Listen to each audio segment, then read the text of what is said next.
নমস্কার, শুভ সকাল। সুধা kitchen blog থেকে অনেক অনেক স্বাগতম আপনাদের সকলকে। তো আজ শুক্রবার, বাজে সকাল 8টা। তো বসে পড়েছি রান্নাবান্নার ঝামেলা নিয়ে। দেখতেই পাচ্ছেন কাঁচকলা কাটতে বসে গেছি, ওইখানে একটু হলুদ জল করে নিয়েছি। তো আজকে কাঁচকলা দিয়ে একটা রেসিপি করব। তো আর এই চোকলাগুলো রেখে দেব, এগুলো বাটা করব।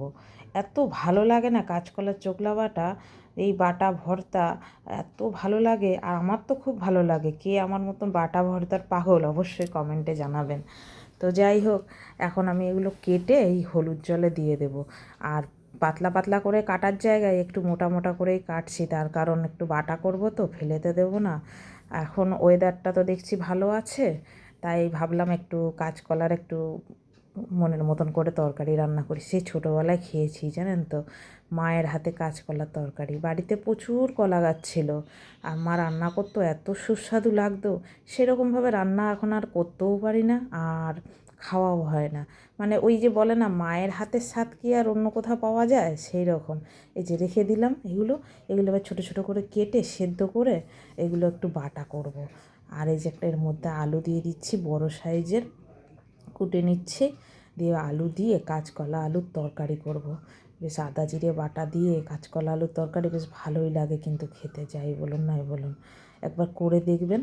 খেতে কিন্তু অসম্ভব সুন্দর লাগে। আলুটা দেখছি একটু দাগ বেরিয়ে গেছে, একটু কেটে ফেলে দিলাম।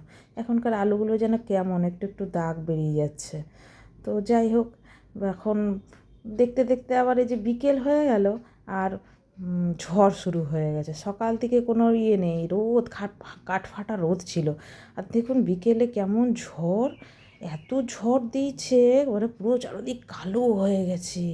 আমি তো দোকান খুলেছিলাম, আবার ঘুরে দোকান বন্ধ করে দিয়েছি। কি করব?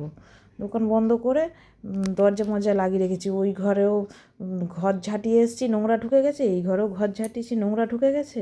সে কি অবস্থা! আকাশ বাতাস চারিদিকে একবারে যেন, এই যে দেখুন আকাশ কেমন কালি হয়ে রয়েছে।